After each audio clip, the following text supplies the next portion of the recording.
In this episode of Your Double Podcast, we are speaking to Ginger Gentile. She is a well-known documentary director, and a third documentary, Erasing Family, exposes the trauma that children face after divorce when a loving parent is erased from their lives. She crowdfunded nearly $500,000 and worked with a huge network of parents to make this documentary. It is currently streaming on YouTube, Amazon, and Vimeo for free. I've included the links for this particular show in our show notes, and I invite everyone listening to please watch it. It's one of the most eye-opening documentary on the central topic of this particular podcast, parental alienation and abduction. This episode is also extra special as the person that is hosting the episode is Thomas Savikas, a left-behind parent from Lithuania. If you guys would like to know more about what happened with Thomas and his Japanese ex-wife, please check out our previous episode with him. Now, without further ado, let's get into today's episode. You can be just like me. You're double. All you have to do is ask to see your family. You have so much to see. You're double. When you learn about both cultures of your family tree.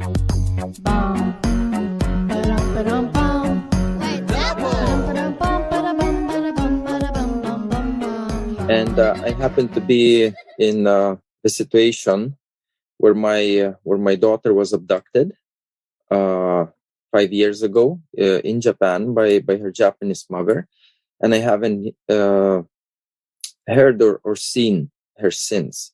So this documentary you made, it's very very touchy for me. And if we can start going, the first question would be, as for the documentary part, it's what kind of steps or advice can be given to children, especially to children or parents, to start to speak out about this tragedy of separation. And is it correct to assume that not speaking out is what perpetrates the problem? So thank you so much, Thomas, for having me on your podcast to talk about the Erasing Family documentary, which is streaming now across all platforms. And I also want to invite people to get more information at our website, erasingfamily.org. We have a ton of resources, including a Bill of Rights for children of divorce. We also have the only free hotline in the U.S. to help parents and kids deal with the problem of being separated after divorce or separation, and a ton of resources, including a ton of videos, over 20 hours of content I made as Facebook Lives helping parents reunite. And the film Erasing Family, it's 90 minutes long. It takes place in the U.S., but it can really help people all over the world to understand this problem. And it's the second film I made in this topic. I also made another film called Erasing Dad or Borrando Papa that came out in Argentina in 2014. So your question on why it's important to speak out, I want to particularly invite the parents and professionals who are listening to this podcast to watch the Erasing Family documentary. And if it moves them, and some people can't finish the film, but if it moves them, to share the film and to set up screenings. And I think one thing that parents who are suffering through parental alienation or abduction do is they talk a lot about their own case and they try desperately to reach their own children. The problem is their children don't want to be reached by them. If they want to be reached, there wouldn't be a problem. They'd get together, right? So the best thing parents can do in this situation is to reach other children, other teenagers, other young adults. So parents often say, how can I get my kid to watch Erasing Family? And I say, how can you get 10 teenagers to watch Erasing Family? How can you bring this to law schools, to universities, to high schools? Because if we look at the statistics, if you show this film to 100 high school students, probably about 20 are suffering from this problem. And the film is designed to give them an aha moment to reconnect with their parents. We're actually conducting research right now that proves that the Erasing Family film helps reunite kids. It gives them that push that they need. Now, this push cannot come from their erased parent, ironically. So the more the film is shared with teenagers and young adults, and even adults, because a lot of adults, they might be alienated from their own parents, right? So the more people who watch the film, the more people will be reunited. And if every parent out there who's erased shares the film with 100 young people, eventually the child will see the film. So I would tell parents, focus less on your own child and more on other children, and not even targeting children who are erased or abducted or suffering from parental alienation. If you send it to teens, the ones who need it will find it and they will share it as well. So I think that's the most powerful way to start making a dent, is to stop focusing on your own child and start focusing on all the other children who are out there. And this has many benefits. First of all, you'll feel better about yourself because you are helping other people. And when we help selflessly and give selflessly, this creates a lot of positive karma for us, right? It also gets us out of our own rut of woe is me, I'm suffering, I'm suffering, I'm suffering. The I am suffering like nobody else is very damaging psychologically. We all suffer. That's our condition as human beings, right? So the more that we give back, the more positive energy we do. And the more we get out of our comfort zone and help others, we are showing our children to get out of their comfort zone and to contact us. Because a lot of parents say, I want my child to contact me. And then I say, well, have you set up a screening of Erasing Family? And they say, oh, that I'm too scared. It makes me uncomfortable. I say, well, you want your child to do something that makes them very uncomfortable. You want them to talk to somebody that they've been told is evil and bad. For many years, they have no information about you, right? But you, the adult, the parent who has to lead, you don't want to give the film to the local high school. You don't want to have it shown in the local library. You don't want to send an email to 5 people, but you want your child to give up everything they know, their entire support system, to reunite with you. That's not how the world works. At any time in life, right? Because I know people that they want to raise money. And I say, well, have you donated money? No, I haven't. Well, you can't raise money if you haven't donated.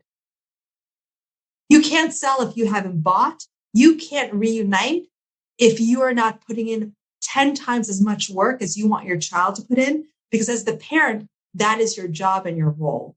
And showing a film, the reason why I made a film and didn't make a book is it's easy to get people to watch a film. It's hard for them to read a book if they're not really involved in this topic, go to a conference, right? But we all watch movies. And that's why when you present the Erasing Family film to your friends and teens, it should just be, hey, I watched this film. I'd love to hear your thoughts on it. Boom. Nothing about, it's about parental alienation. This affects me. It's horrible. All these stats. The same way you would share Tiger King or any other documentary. Make it light. The more sad and important you make it, the more you push people away. And the more you say, my case is unique, you also push people away, because the people say, well, I'm so glad I'm not you with your unique case. And the more you talk about how everybody is affected by this and how common it is and how your story is common, the more people are apt to listen. Because if they think it's only one person that can suffer this, they think you're unlucky. When people see patterns, then this becomes a public health crisis. And that's what we need to make this problem. And this is what we talk about in the Erasing Family documentary. We need to talk about this the same way we talk about smoking, right? Smoking used to be very socially acceptable.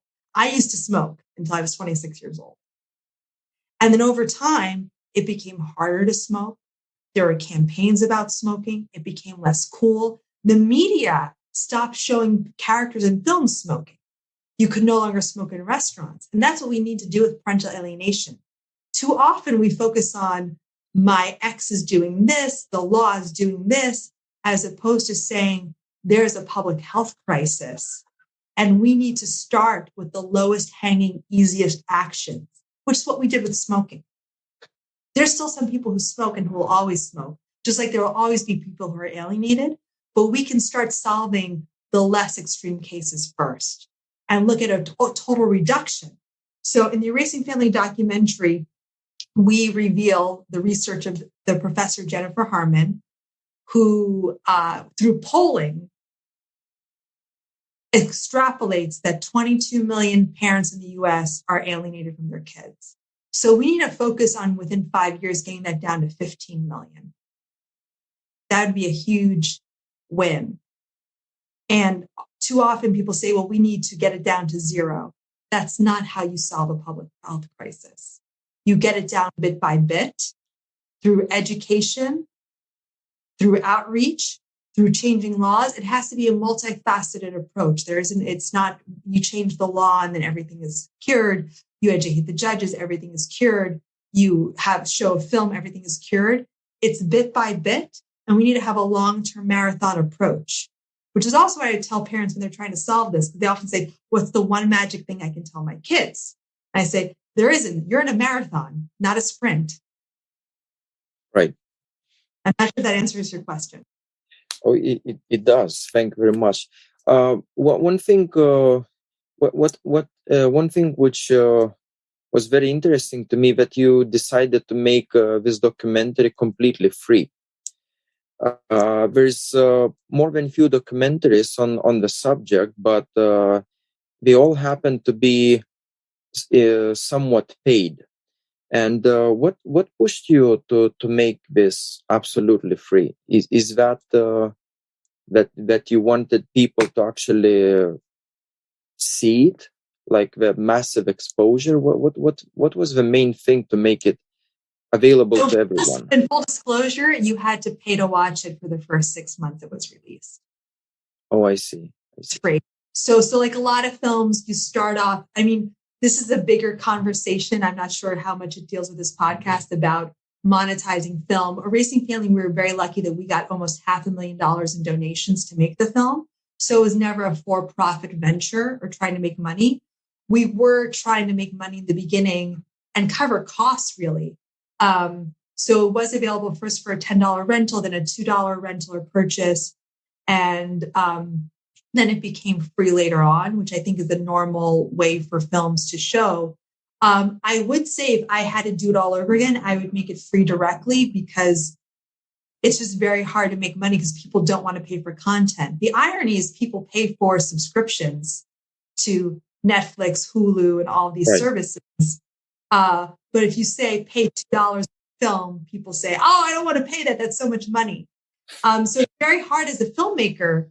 So my big concern is if you don't get a film that's Netflix pays you to make, and Netflix is very clear, they don't want to make any more social issue documentaries. They want to move into entertainment or docu-entertainment, right?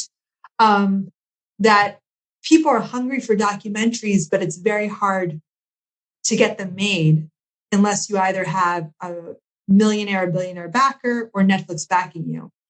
Because a documentary well done is about $1 million, and there's no way you can monetize it to make your $1 million back. It's just impossible.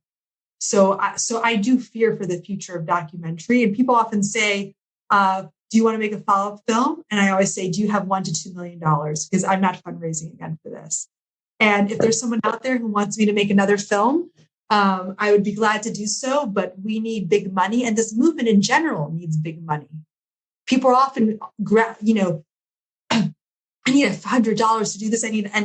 We need millions of dollars behind this, because that's the only way things change. And I'm not scared to say that's what's needed to make change is big money. And we need to start courting that money, and we need to court big money by making our message palatable to people. Right. And that means if you are in the movement and you want to go to the media, you need to be press trained. You need to listen to feedback when people give your message. You need to understand what the media looks for and give the media what it wants. Too often parents say, it's so unfair, the media won't cover my story. I'm like, yeah, because you come off like a crazy nut job who doesn't know how to write a press release. No, nobody in the media wants to deal with that. And they say, well, of course not, because I'm being traumatized. So what? So what? Everyone's being traumatized. Everybody was traumatized, correct. But the reason why some stories get more press is because they are more palatable. And, I often give in the United States, the civil rights movement started in the 1950s with African Americans protesting for their rights. What people don't know is that movement that started in the 1950s was planned in the 1930s. And as we all know, is still ongoing. But they trained the lawyers who would argue in front of the Supreme Court in the 1930s. So they picked people, put them through law school, train them with smaller cases to eventually argue before the Supreme Court 20 years later. You need to have a long game in this. And people too often, they want stuff solved in a few months. I just recently had a dad contact me and he was like, I submitted a case to the Supreme Court and it was denied. I was like, well, of course it was denied, because when you submit to the Supreme Court, you first have to bring a case to the lower court and then you appeal it. You can't just submit stuff to the Supreme Court. And then I was like, well, you need a press training. He's like, well, I don't want to pay for press training. Okay. That was a waste of time, everybody's time. And then people often say, well, look at all the time I did. I brought up all these laws. I'm doing all this stuff. Is it working? If it's not working, change. Don't keep doing the same thing. I know so many people said for 20 years, we brought the same law up to the legislature, and every year they voted down. Stop bringing up that law. Change the approach, correct. Yeah. Correct. Well, the reason, thank you very much for such elaborate answer. The reason I ask about this being free, because in Japan, there's a couple of documentaries were made, but they were not free in the beginning, and a few years later, they're not free. And when I meet people and I talk about this exposure, they exactly said what you said, oh, it costs money, it costs a couple of dollars, I don't have it. But of course, we will have all the dollars needed for any other subscriptions like Netflix.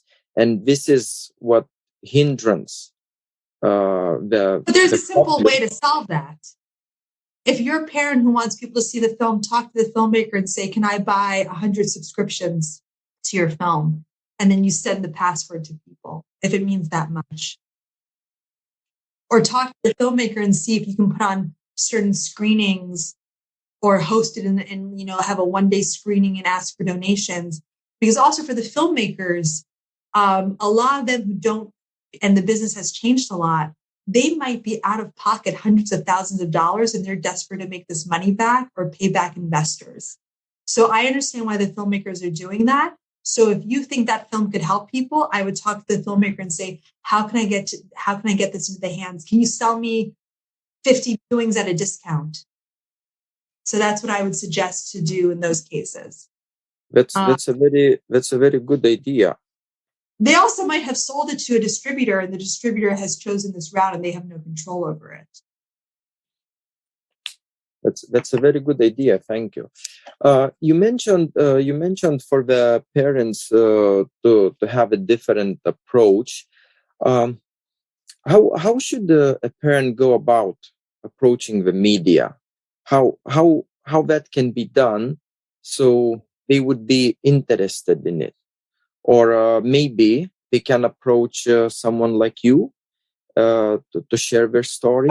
They can approach somebody like me in two ways. So they can go to my website, my personal website, gingergentile.com/consulting. I'm also the most Googleable person in the world. So if you forget this, Google my name and I'll come up and you can find me very easily. And what I do is I work with parents one-on-one to train them to talk with the media. I do charge for this because I did Erasing Family for free with no salary.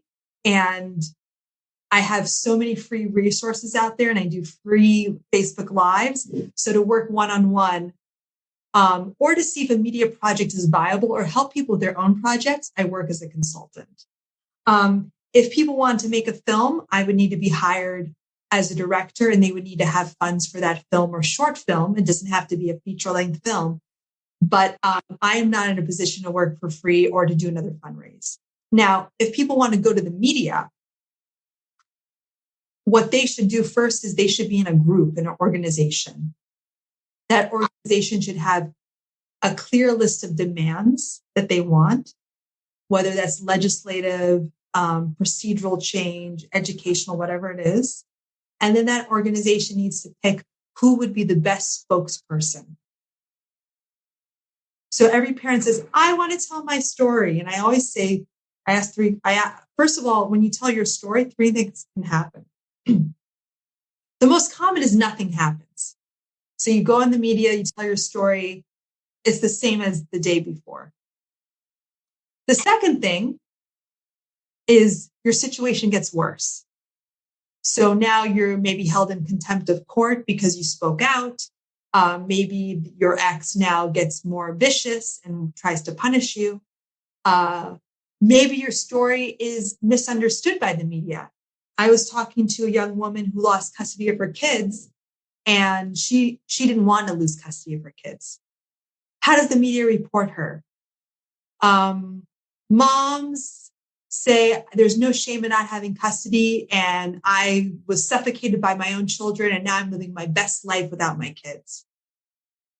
And this has actually cost her jobs because the media twisted her words into moms give up custody. Don't blame me because I don't want to be a mom.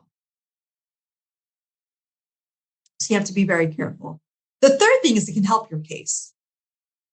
But the media is not a magic solution. Now, the reason why the media doesn't like to cover this topic is, Tom, have you ever been at a dinner party where a couple begins to fight? Yeah, unfortunately, every one of us been in one of those. And what's your instinct? Is it to stay or to leave? Well, ideally leave. Ideally leave. So you go to the media and say, I have a problem with my ex. And they go, oh, I don't want to cover this because I don't know who's telling the truth. Especially if you say my ex is a narcissist, people say, oh, well, you must be the narcissist. That's how people react. So you cannot tell a story about an individual case. You need to tell a story about a pattern. That's what the media is attracted to, numbers. And to get those numbers, that means your organization might have to do polling and research. That's, first of all, that's scientifically accurate because too many people do Facebook polls that can count. You need to get an academic at a university to do them. This costs money, number one. Or to do some sort of research, right, with the courts. But you need to show a pattern. So saying, I had my kids abducted in Japan, maybe you get a story. Now, if you can say hundreds of children, which I know is true, hundreds or thousands of children are abducted in Japan, now that's a story.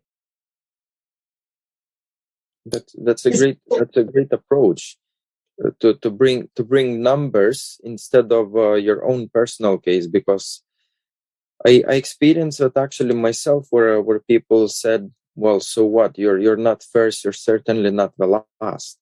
And until the pattern is not brought to light, there will be just another number. Right. So I think this is a very good point for people. And then the people who do talk to the press, they have to be trained and they also have to be sympathetic. So when I made the Erasing Family documentary, I talked to hundreds of families. And out of those hundreds of families, I had to find people who were willing to be on camera. 2, who had a good story. 3, who were telling the truth about their story.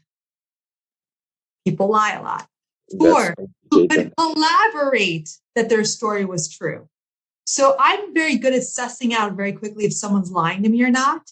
But people all the time say, the custody evaluator asked me for a bribe. And I say, do you have proof? No. Okay, well, I can't put that in the film, and no journalist will run that who's a respectable journalist. So you need to have an email or recording to back this up. So unfortunately, if someone did something like that and there's no proof, it's the same as non-existent. Then, okay, so we have willing to be on camera, have a good story, the story is true, and they have proof to that it's true. Now there's another thing that's the most important one. They are good on camera. They are emotional in the right amount. They're likable. So a lot of parents talk to me, and I'm like, I don't want to spend 5 minutes talking to you. The media is not going to want to spend 10 minutes talking to you, and people don't want to watch a movie about you because you are an annoying person naturally. Nothing wrong with that. But if you look at Erasing Family, Ashlyn and Dizzy, and everyone loves them, they're determined to do better and to improve themselves and take responsibility. But both of them open up and cry on camera, but they're not crying the whole time. Right. So they're emotionally vulnerable. You can read their emotions on their face. They hug each other. They get excited when people, when they get good news. They embrace, they hug, they cry, they laugh. And sometimes people on camera, they can be stiff, and this can be trained, but there's nothing wrong with this. But you want someone who is likable and people can relate to. And if someone is too distraught, that's not relatable. And it's not appealing to people on camera. So you really need a balance of someone who can be emotionally read, but who isn't an emotional wreck. But if you're too stiff, then it also comes off as weird as well. Great tips. That will be something we'll probably use in the future, in the very near future. May I ask you, what happened to the characters of the documentary? How are they faring now? Did they improve? Did something happen and they broke down again? What's happening now? That's a great question. So the biggest change that I'll focus on is the main family in the film, Dizzy and Ashlyn. So for people who haven't watched the film, Ashlyn was adopted by her stepdad. Her father was erased from her life, but Ashlyn also has a sister, an older sister. And when Ashlyn is about 16, her boyfriend, and this is why it's so important that everybody talks about this, her boyfriend said, I think you should talk to your dad. You have nothing to lose. And Ashlyn calls up her dad and begins a relationship with him over the telephone. Her mother, who she lives with, and her stepdad get very upset and say, if you keep talking to your dad, you're out of this house. So Ashlyn becomes homeless, but her father can't rescue her because he's no longer the legal father because the stepfather adopted her. And then when Ashlyn turns 18, she reunites for real with her dad. Her sister wants nothing to do with her dad. And the film ends with Ashlyn saying, I will not talk to my sister because she won't accept my dad. And the sister says, I don't accept Ashlyn and I don't accept it. So now the whole family is divided. What I can say is that 2 years later, everybody's talking to each other. And they say that the film was a big help, but it took 2 years. So these things take time. And it took 2 years from the making of the film? Since you interviewed them? From the end of the film. So the film becomes released. So in the film, they all say they don't want to talk to each other. And I filmed that in, let's say, 2017, and they reunited in 2021. So, and that was 2 years after they saw the film. So they all saw the film, and I think it's very powerful to see your own story on the screen because it makes you reflect in a different way. Not all of us will be able to see our own story on the screen, but we can see people like ourselves, which is the power of the documentary Erasing Family. And when I made it very specific. I said, this isn't a training video for lawyers or for psychologists, so they can get a lot out of it. It's not even a film for parents who are erased because they know how bad it is. This is a film for young adults. This is a film for the kids to see and to have that moment, that realization that this is me out on the screen. Which is why I also pick different types of families who look different, who talk in different ways, from different socioeconomic classes. It was also very important to me to pick young people who are appealing on camera, who people can relate to. And what are the ways for people to go about this divorce business without intervention of the courts? What is how can I say, what is the golden way to go about it? Because a lot of even characters in the documentary, they a lady mentioned she spent upwards to $1 million in trying to reunite with her son, and that event sadly that did not work out. Did she happen to reunite with the kid in England in the end? No. No. So what I would say is very important. So I also do consulting with parents, and I consult with them, like I said, about the media, but I also consult or coach on how they can reunite without the courts, because I think one of the problems is when you're in this, and I want to focus on the parents who are in this, because the ways to prevent this, it's more from the court system by getting rid of this adversarial trial system that we have, which serves nobody except the lawyers. When you find yourself in this situation, and I was actually coaching a dad who's been alienated from his 4 daughters for a few years. And I was talking to one of my coaching clients yesterday, and I started coaching because some parents would just reach out to me. And as someone who's interviewed at this point, maybe like 1,000 families who've gone through alienation, and also talked to a lot of kids who have reunited. So I can see the patterns on what makes kids reunite with their parents and what makes them not want to reunite. And he was talking about he was going to go back to court to ask for reunification therapy. Okay, good. And they got a 3-hour trial slot. He goes, the 3 hours isn't enough. I have so many exhibits against my ex-wife. We really need a day. So my lawyer is going to ask for a later trial date, but we get a whole day to present all of the exhibits and information we have, because I really want to tell my story and get closure. So what I told him hearing this is, 1, telling your story in court is expensive, counterproductive, and not healthy. And so is looking for closure or justice. You should look for a way to tell your story and to get emotional closure through therapy, through journaling, through writing a book, through making videos that maybe nobody sees. You know, just because you tell your story, you can tell your story in a private journal that nobody ever sees. You can make videos for your kids and put them on a blog. You can write letters to your kids that you give or don't give. There's a lot of things you can do. So just basically speak out, so don't hold it in yourself, so you can move forward. But you don't have to speak out publicly if you're not ready. You can also speak out to yourself. You can burn the letters afterwards, right? This takes time. This isn't that easy, but this is a process you have to do on your own. Now, when you go to court, you should go to court to get the minimum the court can give you as quickly as possible. So he told me he wanted to prove that his ex-wife had borderline personality disorder, ask for an evaluation. They'd probably evaluate him. I said, wouldn't it be easier just to show that she denied you visitation? She didn't take the kids to therapy before, and you want the therapy to resume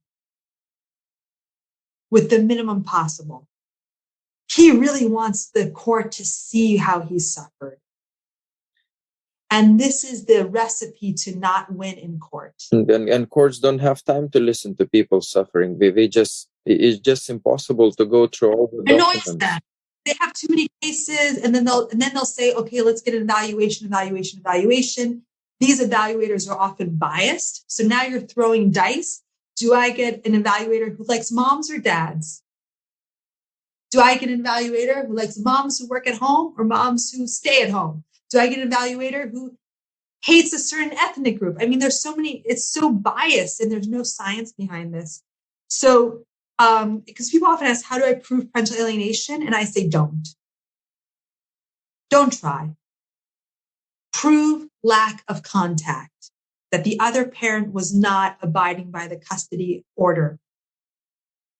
Not that the kid, and that in a lot of states, at least in the US, you can lose custody if you don't follow the order.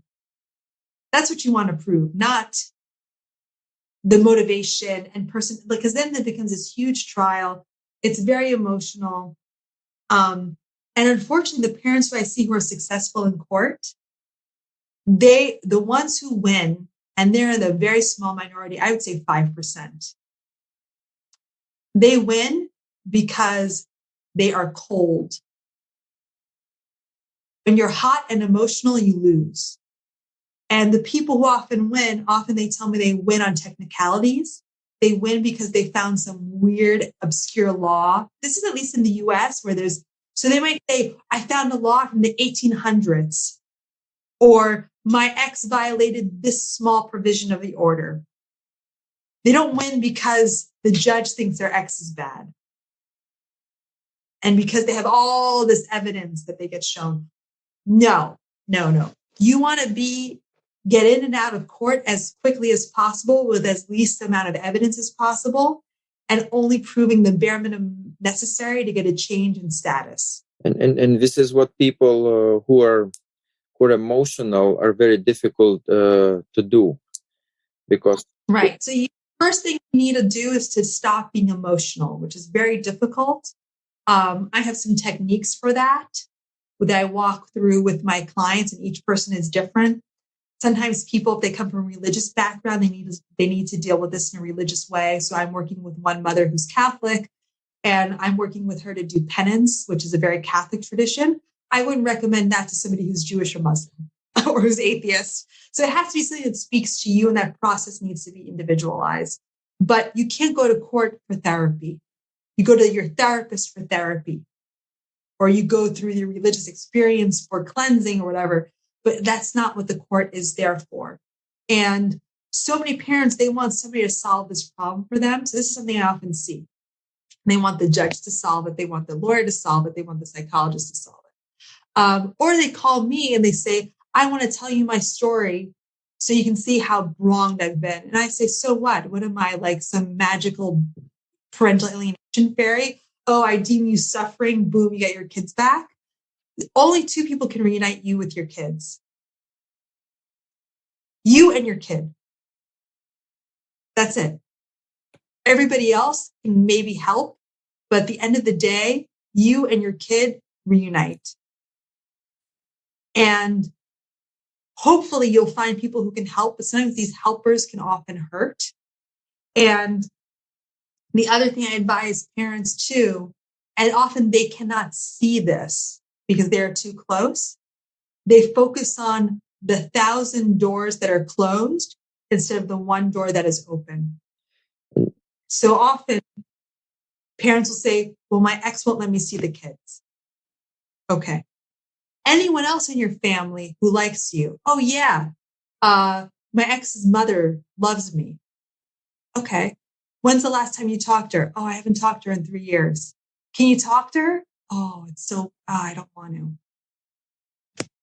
So build the relationship with the one person who can get you in. Sometimes it's very hard to find and you really have to rack our brains. But I would say if there's the aunt or the uncle or the cousin who maybe didn't hate you, just talk to that person as opposed to all the people who hate you and who are campaigning against you. And also, and this is advice specific to the US, because the law is different in every country. In the United States, it's very clear that unless you have a restraining order, you have every right to be involved in your child's education. And I ask so many parents, well, how often are you at the school? Oh, I never go to the school. Why not? Oh, well, I feel embarrassed to go. And that's because when they go, they want to go and say, I have a problem. I'm being alienated. My ex is saying this and blah, blah. I need help with the problem. And the school says, well, we have a ton of problems, especially in the US. We have a ton of problems. You're in problem number 500 now. And a minor one, because we have kids doing drugs, kids who want to kill themselves. You're a divorce, minor problem. What if you went to the school saying, how can I help you? What does the school need? Money? Volunteer? I'm in. Now, all of a sudden, you're an asset to the school. And you're not doing this to get anything out of it. You're not doing this to try to see your kids. You're just there building goodwill in the school. And when you volunteer in stuff where if your kids really don't want to see you, where you're not interacting with your kids, right? But now everybody in the school sees you as a good parent. The kids are going to hear that you're a good parent eventually. This is the most effective strategy I've ever seen, but it takes a year or two. And I've seen parents walk into a school where everybody looks at them and says, you're the awful father, right? You're the abusive father. But then after a year of seeing the dad come in with the cupcakes, with the cake, with the money, with the volunteering and stuff, everyone says, oh, well, he seems kind of okay. Then you can ask the school to help you. But people come in and people like to get on the winning train and the solution train. They don't like to get on the victim train. And I learned this when I started to raise money. When I really needed money to make a racing family, nobody wanted to donate. But after I got one person to give me $200,000, which is a ton of money, everybody wanted to donate. Because people want to donate to the winner. It makes no sense because I really need the money before I got the big donation. But people often, they want to help the person, which is why so that's why it's so important to have therapy, because you need to be so emotionally strong. And this is what's hard is as a victim, you have to be your own hero. And this is very cruel because you're being victimized and tortured and you cannot show that to the world. Especially if you're a father and a man. And that's because there's a lot of studies that have been done. People that do not like male victims. Right. You mentioned it's just instinctual. They do not like male victims. Well, the society is a long way from accepting male as a victim, and that's not. But they never will. That's not going to change anytime soon. Right, they never will. So I'm not sure if you're familiar with the work of Warren Farrell. He wrote The Boy Crisis. I've heard of him. Yes. And he says this very clearly. He's like, people do not like male victims. And he's someone who talks about how men are victimized by society all the time. That's what he does. He talks about the boy crisis, how men are, don't have access to things that women have. That's all he does. And he goes, but men, if you want to change this, do not present yourself as a victim. Nobody likes a male victim. That cannot be the narrative. It cannot be men, the real victims of society, men oppressed by women. People will not buy it. Yeah, it's. It always has to be, I'm a father who wants to be there for my child. Isn't that great? How can you help me be the best father? Because right now I can't see my kid. Not, I'm a victim of the courts because I'm a father. The first one, everybody wants to help. The second one, nobody wants to help. This is very insightful. Very insightful. You mentioned about the patterns. Can you explain a little bit more? What are the patterns that the kids are willing to reunite, and patterns that shows that they're ready for it? What is the spot where they will start? So for kids, and by kids I mean over the age of 18, mainly, what I see are a few patterns that happen in the majority of cases. The first one is a crisis. So if a parent is an alienator, what they tell their kids is, my love is conditional and it's all or nothing. Now, what people don't realize, people who have personality disorders, who alienate, they might be very unstable, they might be violent, they also might be a lot of fun. So a narcissist is a lot of fun to be around if you're on their good side.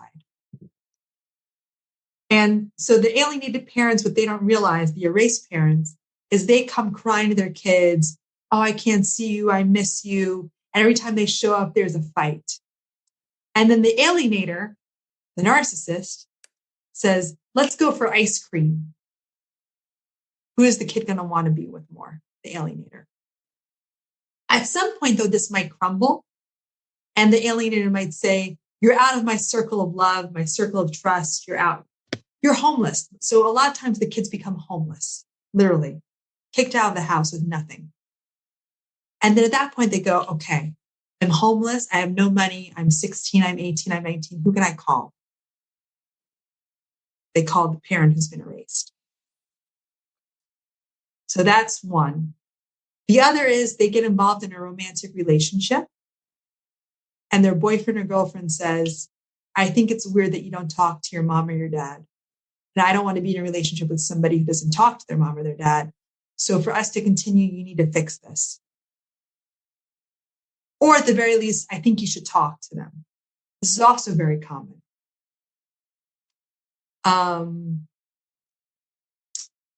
And then the third one is that I see a lot is chance. You're in the supermarket, you bump into your kid. You're at a party, you bump into your kid. You're at a funeral and somebody says, your dad really wants to see you. This happened to somebody who was alienated from his dad for, I think, 40 years.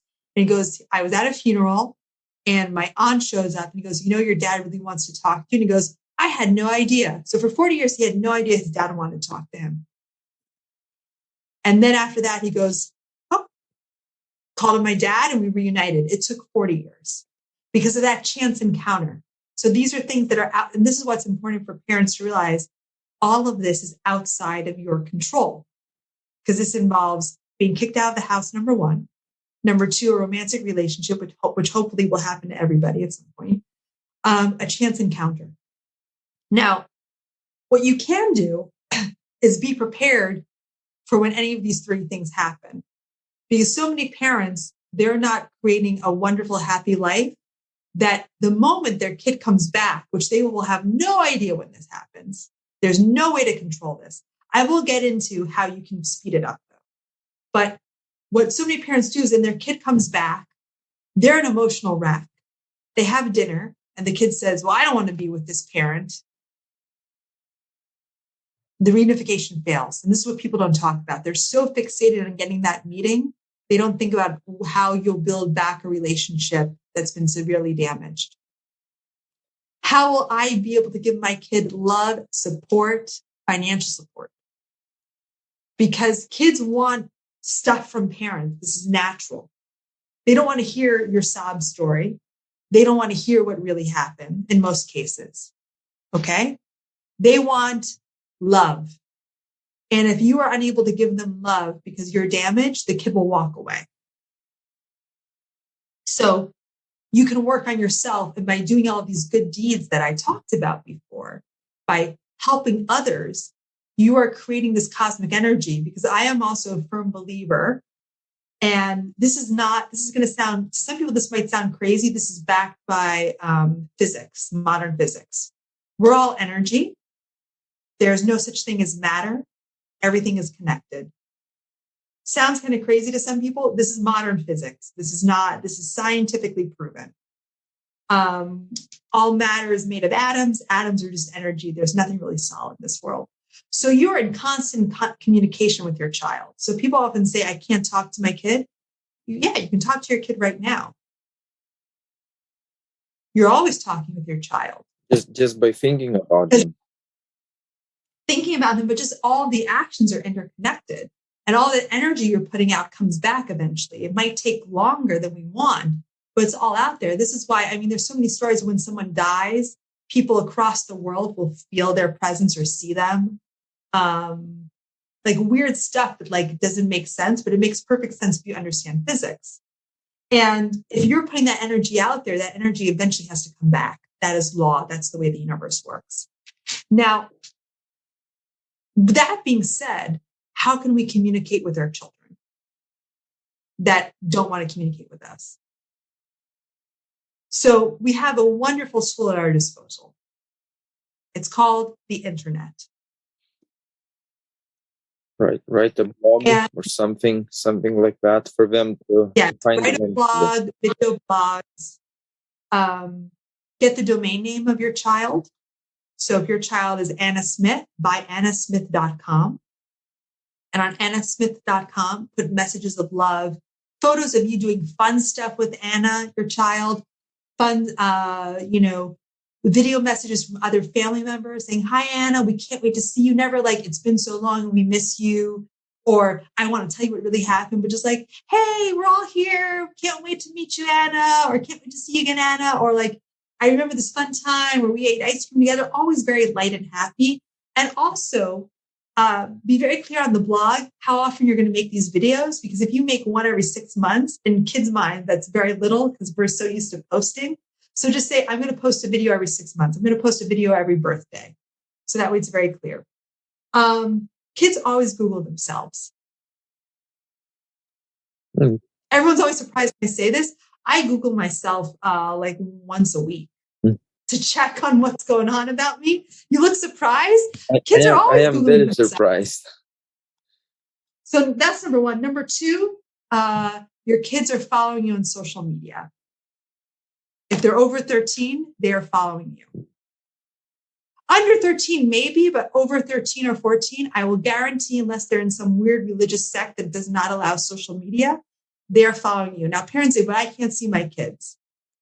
For most parents, your kids, just by nature, think of them as hackers for the NSA. They have fake profiles. They might have 10 fake profiles. And this is not because they're alienated kids. All kids have fake profiles. They have a lot of kids, they'll have their social media that they'll let their parents see, because parents say, well, I have to see everything you post. Right. So they go, okay. And then they have their fake profile. I even heard of an app. This is so crazy. Where if on your smartphone, it looks like a calculator. And it was a social media app hidden from parents. So parents would say, give me your phone. And they never went to the calculator app. So the kids are following you. Now, what this means is what a lot of parents do is they'll go on social media and they will post, my narcissistic, horrible ex of a person is doing this, this, this. I am so heartbroken. I want to commit suicide. And then they'll say, but it's in a private group. There's nothing private. Get that out of your mind. There's no such thing as a private Facebook group, a hidden Facebook group, nothing. Once you put stuff in the internet, the privacy is gone once and forever. That should be acknowledged. Right. Yes, but use it to your advantage. Know the lack of trust. So make your social media showing how much you love your kid and how much of a wonderful life you want them to be a part of. So don't pretend your kid isn't there, but you can always be like, I'm so proud of you. Happy birthday. I can't wait to see you. Or happy birthday. I'm so proud of you. Right. Sending birthday wishes. But so often, and in the Erasing Family documentary, there's a scene where, so Dizzy's daughter, the one who didn't want to reunite, she says, I decided not to reunite because he made a Facebook post about my mom. And honestly, what he posted compared to what other parents post was so benign. It wasn't that bad compared to other stuff I've seen, but it was enough to give her an excuse. And that's all we need. That's all you need is an excuse to confirm their bias. So now it's like, my mom said you're an awful person. I follow you on Facebook. I see you're an awful person. And then she sent him a long email saying, I never want to hear from you. You're not my dad. My stepdad's my dad. We just share DNA. That's it. Just DNA. It means nothing to me. So I think it's very important. And I think then also you can be very strategic about this. And I would also say to parents, it's important to reach out. But if the child really says, don't contact me, you have to be very careful and then really pull back. Because I know parents who say, I text my kids every day and I never hear from them. And I say, well, stop texting them. I say, well, And then so then the other thing that I think parents are often reluctant to do is because they want to start off with this beautiful relationship is with older children to say stuff like, hey, I know you don't want to hear from me. Can we make a deal? If you give me a yearly update on your birthday or around there, and I'll just respond with I love you and happy birthday, and I won't send you any more messages. But at least you have something. Right. Start with something as opposed to messaging them every day with no response. Because you don't want a restraining order from your kid. And that can happen a lot. So to be careful with that. It's important that they know you want to see them, but then you have to be respectful and then reach out just periodically, not all the time. So I see that smokers used to be shamed, and that's what brought the change later. But it seems to me, from speaking with you right now and hearing what you speak, is that for the alienator, so to speak, is shaming them is not going to work that well after all. Yes and no.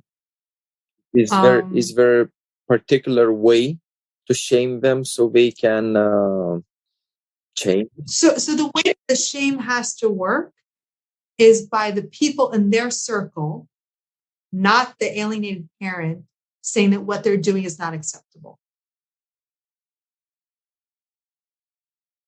So the alienated parent, because whatever you say has no value to them. In fact, if you say, I'm very heartbroken that I can't see my kids, what that makes the alienator do is say, oh, great, it's working. Which is why I often tell parents the best thing to do is to not react at all. And just to say, I'm going to come, this is not a case of abduction. I'm going to come pick up my kids at 3 p.m. as per court order. Boom. Kids aren't there. That's logged. And repeat, but not then saying like, once again, you didn't let me see the kids, because then they get off on that. The more you're like, whatever, I'm willing to walk away from all this. That's the irony. The parents are like, whatever. Yeah, you win. You get the kids. The alienator will often reach out in a few months saying, I take the kids. I can't deal with them. I'm tired. It's too much for me. Right. But going back to the shame has to be from the people in the school saying, at our school, we don't encourage parents taking the other parent off the email. Friends saying that's not healthy, that they don't have contact with their parent. That's the shame that works, not the alienated parent shaming them. That doesn't work. That encourages it. It makes it worse. What about the younger children? How they should go about this? Younger, like let's say 6, 7, anything. Let's say up to the age of 10, while they're their kids. They're kids. A parent told me they once told their kids when they felt they were being alienated, they're like, you have to fight this. And I was like, whoa, no wonder your kids don't want to see you. They're kids.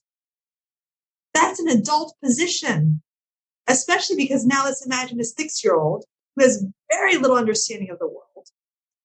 6-year-olds believe in Santa Claus, right? You're telling them they believe in monsters under the bed. There's nothing they can do except survive. And if they're in the house with an alienator, somebody who's this, deranged and unhealthy, what they need to do is survive. So they need to go along with the program. They cannot do anything else because think about it. Mom says, you see dad, I'll get angry and punish you. What is a 6-year-old going to do? Which is what the alienated parents don't understand. So they say, why isn't my kid doing this? I'm like, your kid has to survive. And so here's something that I saw that so I'll give you an example of this, how this can play out. There was a dad who was able to see his kids, but was losing contact and was slowly being alienated, because this often happens as a process, okay? And one of the accusations that the mother said was that your sons don't enjoy spending time with you. So he goes, you know what I'm going to do? When my sons are with me and they're having fun, I'm going to record a video of them. So I have proof in court that they are having fun with me. What do you think? How do you think the kids reacted to this? The kids shouldn't be happy because the privacy, and they don't want to be shown in that kind of light. But also now it's like, they're like, damn, now I'm going to get in trouble because mom says if I enjoy myself, I'm in trouble. Now there's proof to mom that I'm in trouble. So I told him, stop recording this. I don't even think this is evidence in court, by the way. I'm just like, you're just creating this huge mess. And now the kids are like, now I have to never enjoy myself with dad because what if he gets the cell phone out? So respecting that your kids are under an immense pressure and need to show that they don't like you to the other parent, and never forcing the kids to know that there's proof. And to really be like, whenever they bring up anything about a custody order or court, as being this is between adults, I'm sorry you were brought into this, but this is not for you to have any information of. But mom said, you can say, how does that make you feel? Do you think that's true? Maybe. If they're older, if you think they can handle it, but if not, it's like, this isn't for you to handle. In my house, we don't talk about this because I'm the adult and I'm going to arrange this. But mom said, you're getting a lot of stuff and I'm sorry that you're hearing this. People deal with stress in different ways. In our house, we don't talk about adult matters with kids. When you're 30, we can talk about this if you really want to. So the kids know you're not hiding something, but or keeping it very mom, so you don't want to see me. Well, what do you think? Well, you seem to want to see me. Right. Yeah. So maybe I do want to see you. Stuff like that is okay. But getting to this proof thing or asking kids to do stuff, the only thing I would ask that I would ever give a kid or something is like, here's my private cell phone number or email if you ever want to reach me. That's it. Keep it close to your heart. I often tell parents also, have an email, like your full name at Gmail or something that's super easy if the kid wants to reach you in the future. But that's it. I mean, a 6-year-old, what can a 6-year-old do, man? Like, no, nothing. They can't. This is for adults to deal with. And especially when the other parent encourages the child to act bad, that is even more so difficult. Right. I mean, I would just say keep a lighthearted attitude in those situations. Again, they're trying to get a reaction. So I remember my mom, and I'm a child of high conflict divorce, but I didn't suffer parental alienation as we would commonly define it. But I remember I would tell my dad I hate him.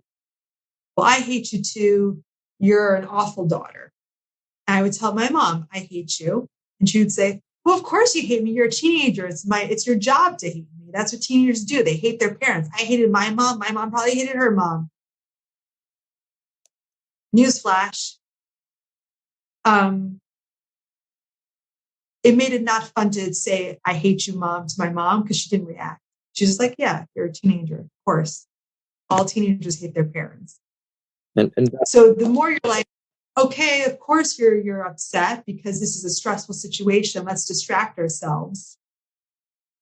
The more the kids will fall out of it, and just giving them that transition time that they might need. They might need to show during the custody exchange that they don't want to go. They might need to be angry for a little bit and just letting it subside as opposed to fighting it or making it a bigger deal than it is.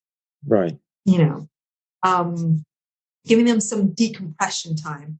I also write for Forbes Women, and I just interviewed a mom, and she's one of her tips in dealing with this is give the kids time to decompress with no activity for the first few hours, where if they're upset, they can just be upset and you're just making it like comfortable for them, and then go do something. But don't say like, hey, we're going ice skating.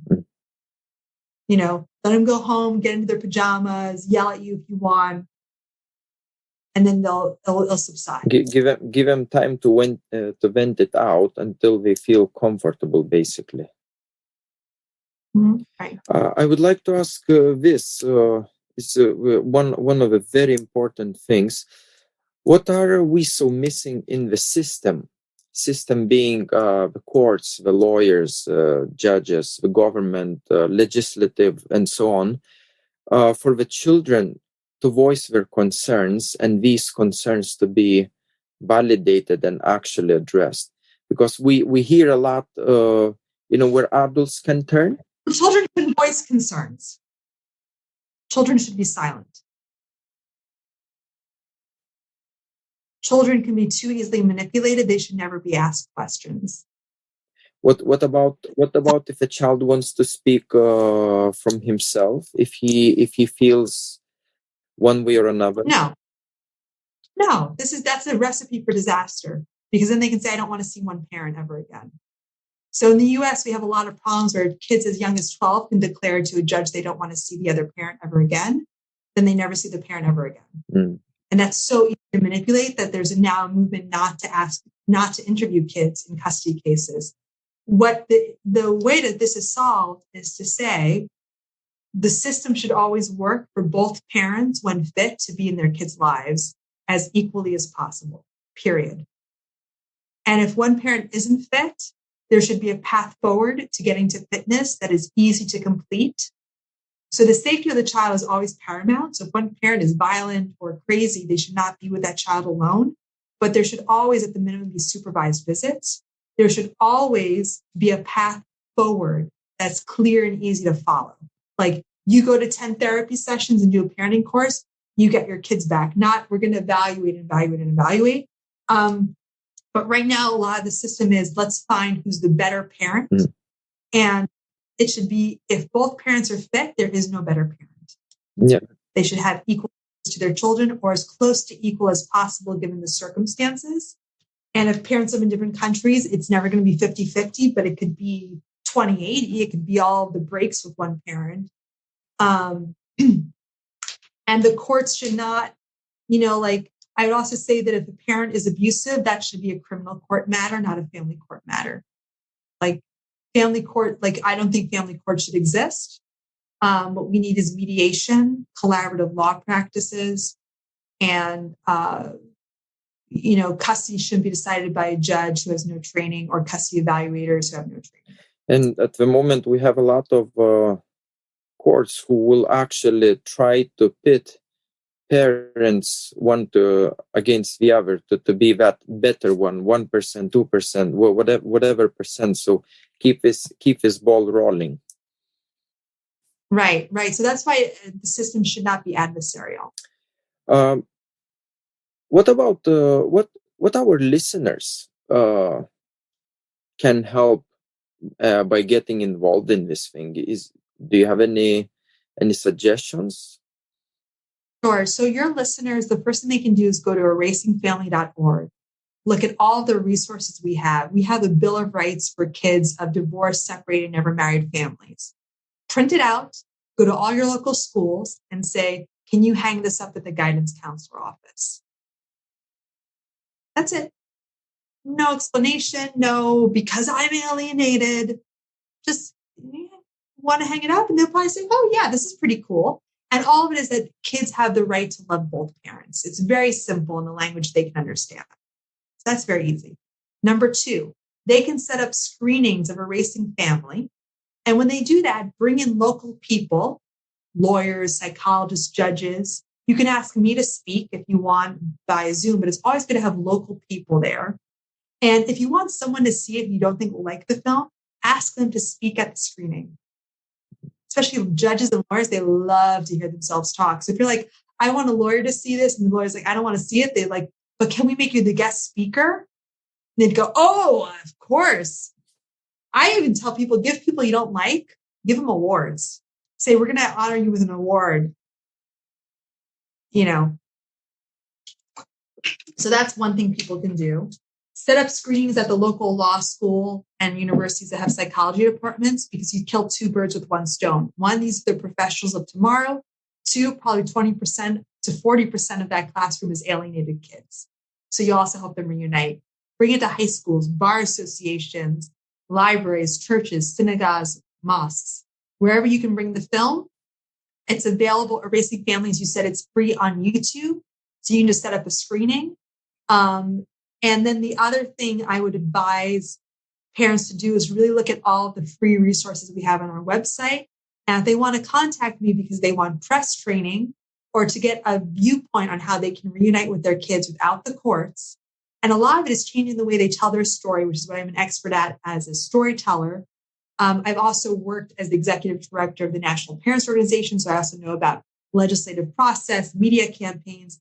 They can go to my website, gingergentile.com, click on the consulting button and get in touch with me. And I think the most important thing is to focus on sharing information with people. And the more you share with other people, the more goodwill you'll bring out to help reunite with your own kid. So sometimes it's good to take the emphasis off of your kid, which isn't giving up. It's reuniting in a different way. It's this is a little bit quite a big how can I say, a leap for a parent to remove himself from his own kid situation. And it's not we're not giving up. So if you want to, I don't like this analogy of saying war, but I'm not saying surrender the war. I'm saying change where you fight the battle. So many people, they're battling in court, and this just takes money and energy and stress, right? Go do the battle at the school that might let you in. Go do the battle with other family members who might be sympathetic to you. Go do the battle by raising awareness and helping other kids. Because if every parent helped, just do the math, if every parent helped 10 other kids reunite by sharing the Erasing Family documentary and doing other awareness, eventually their kid's going to be reunited too. There's a famous American movie called Gone with the Wind. A lot of things to criticize about this movie, but there's a great scene where one of the women, she's a Southern woman, and she's caring for a Northern soldier. And the woman goes, "How can you care for a Northern soldier?" And she goes, "Well, I hope that if my husband is injured in the North, that some kind Northern woman is caring for him." She saw it as very transactional. She said, "I give goodwill, someone else will give me goodwill." So I'm not telling for parents to give up at all. I'm saying give up on what doesn't work and put energy on what does work. And we always know that when you help other people, that energy always comes back. Always. It might take some time, but it always comes back. That's a great advice. Thank you very much. And lastly, a short message for these for listeners and the parents who are going through this unfortunate event in life. Life is full of unfortunate events. Finding happiness and peace and acceptance is key to winning. Self-care isn't a luxury, and you should never feel bad about taking care of yourself, because children will only reunite and fully reunite and have relationships with parents who have let go of anger, resentment, and sadness. They will not reunite with destroyed, emotionally wrecked parents. They might have a meeting, but it won't be a relationship. So by taking care of yourself, by finding happiness, by rebuilding your life, you're actually helping yourself to reunite. And that's not forgetting your kids. That's not abandoning them. Because you can fight by raising awareness, by helping others. And then also by acceptance, and this is key. When you accept a situation and you stop saying, "This is so unfair, this is so unfair, this is so unfair," and you're cold about it, the solution might magically come. Because now you can see it. Because people, when they're emotional, they can't see, they can't strategize. But when you say, "I accept I'm alienated, I accept I'm not seeing my kids, I accept that," all of a sudden, the answer might appear. But if you're emotional saying, "This is so unfair, so unfair, so unfair," life isn't fair. You can't see the solution. So by being happy and being calm and peaceful, easier said than done, it's a long road. That's the way you reunite. And it's not giving up. The most important thing you can do is be happy. Because also a lot of parents commit suicide over this, and your kids need you alive. Dead parent does not help anybody. So you need to be calm, and trust me, kids, when they reunite, they're like, a lot of kids will tell me, yeah, I reunited because my dad or my mom, they had so much love to give. They were so happy. They had this great life, and I wanted to be a part of that life. No one has ever said, I saw how much my parents suffered, and I wanted to be a part of that suffering.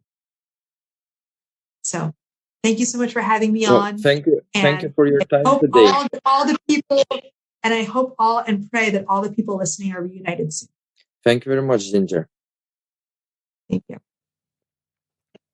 Thank you both. I appreciate you guys taking the time to be on this particular podcast. I wish you guys all the best. Now, I would like to remind everyone that our goal here is to share knowledge with you guys and show that you're not alone in this. With that said, if you need specific legal advice, please get your own independent advice from a qualified legal practitioner. If you're a minor or if you happen to have difficulties in understanding certain parts within this episode, please approach a responsible adult or someone knowledgeable in these topics and ask them for clarifications. We have done our best to make sure that it doesn't offend anyone. And if you have further questions or comments or feedback regarding Find My Parent or this interview, you can always email me at sk@findmyparent.org. If you're someone who got separated from your own parent and would like to find your parent again, please go to findmyparent.org and fill out your details. With the help of our smart algorithms and matching technology, we hope to help you find your alienated parent again. If you're part of an NGO or even a private company passionate about this topic, please reach out through the contact us page in findmyparent.org, and we hope to work together with you. All right, folks, that's it for this week. Speak to you next week. Take care till then. You can be just like me. You're double. All you have to do is ask to see your family. You have so much to see.